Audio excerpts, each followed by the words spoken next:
ফোনটা ছিল মিস্টার রায় চৌধুরী। তিনি ছিলেন শহরের সব থেকে বড় বিজনেসম্যান।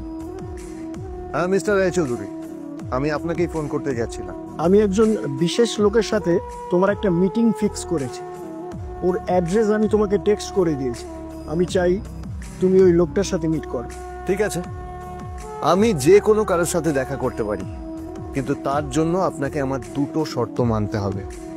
প্রথমটা, আমার জন্য একটা রেয়ার হিরের নেকলেস আপনাকে জোগাড় করে আনতে হবে।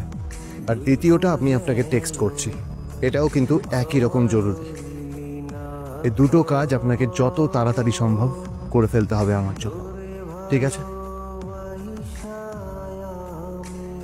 তোমার অ্যাকাউন্টে কিছু টাকা পাঠিয়েছি, কিছু জামা কাপড় কেন, যাতে তুমি ভদ্র সমাজে আসার যোগ্য হও, আর তোমাকে আমি স্বামীর পরিচয় দিতে লজ্জা না পাই। তোমার কারণে আমার পরিবার লজ্জা পাবে, আমি সেটা চাই না। যখনই দেখি তখনই তুমি ভিখিরির মতো ছেঁড়া ফাটা জামা কাপড় পরে থাকো।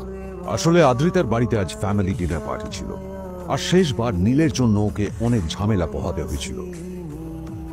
মেসেজ পড়ে নীল ফোনটা নিজের পকেটে রেখে রাস্তার ধারে গিয়ে একটা ট্যাক্সি থামানোর জন্য হাত বাড়িয়ে দিল। নীল ট্যাক্সি ধরে গোল্ডেন সিট গ্রাজুয়েশনের পর এত বছরে এই প্রথম নীল তার কোন কলেজ বা স্কুলের রিইউনিয়নে যাচ্ছে।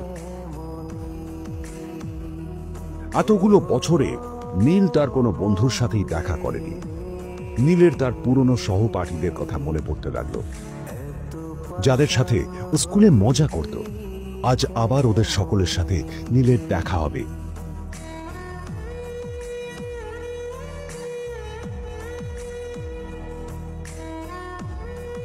আর এই সব কিছু ভেবেই নীল এক্সাইটেড হয়ে যাচ্ছে। আটকে দিল। কোথায় যাচ্ছে শালা ভিখারি? না না দাদা, আপনি আমাকে ভুল বুঝছেন। আসলে আমাকে ইনভাইট করা হয়েছে, আমি এই হোটেলেই এসেছি। শালা মিথ্যে কথা বলার জায়গা পাস না? হ্যাঁ, মিথ্যে কথা বলার আগে নিজের চেহারাটা তো দেখতিস। এটা একটা প্রাইম হোটেল, বুঝেছিস? এখানে সব শহরের বড় বড় লোকেরা তাদের বড় বড় গাড়ি নিয়ে আসে। শালা তোর মতো একটা ভিখারি একটা ফ্যাট প্যাটে হাওয়া বের করা বাইক নিয়ে চলে আসছিস, আর আমি তোকে ঢুকতে দেবো? না দাদা, ইনভাইট চল, আমাকে একবার ঢুকতে দিন আমাকে। নীল পড়ে যেতেই একটা দামি গাড়ি ওখানে এসে দাঁড়ালো। এই গাড়িটি আর অন্য কারো নয়, হোটেল প্রাইমের মালিক মিস্টার খান্নার ছিল। কি হচ্ছে কি এটা? হোটেলের গেটের সামনে এসব ক্যাশ চলছে এখানে। হোটেলের বদনাম হবে না এটা? স্যার দেখুন না, এই যে ভিখারিটা হোটেলে ঢুকতে যাচ্ছে, এই বারণ কিছু শুনছে না স্যার। ছাড়া আপনি কি করতে আছেন? কে, কি হয়েছে দেখি দেখি কে? মিস্টার খান্না তার চশমা খুলে নীলের দিকে দেখলেন, আর ওনার মুখটা হাঁ হয়ে গেল।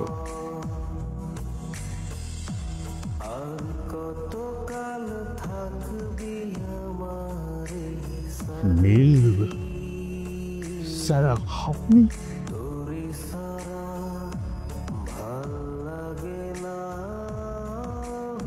Extremely sorry sir. Sir sir, আপনি একটা ইনফর্ম করেননি কেন আমাকে? আপনি আসবেন জানলে তো আমি নিজে রিসিভ করতে আসতাম আপনাকে। ঠিক আছে, আপনি ব্যস্ত হবেন না প্লিজ। জানোইনি কে? নিজের বসকে এভাবে একজন ভিখারিকে হাতে পায়ে ধরতে দেখে গার্ড দিয়েও অবাক হয়ে গেল। আরে sir, sorry sir, extremely sorry, আপনি আমার সঙ্গে আসবেন। সরি স্যার, সরি, ভুল হয়ে গেছে স্যার। সালাম স্যার।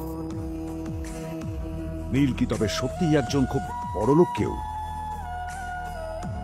জানতে পকেট এফএম এর এই সম্পূর্ণ গল্পটি শুনুন বস, দুনিয়া যার বসে।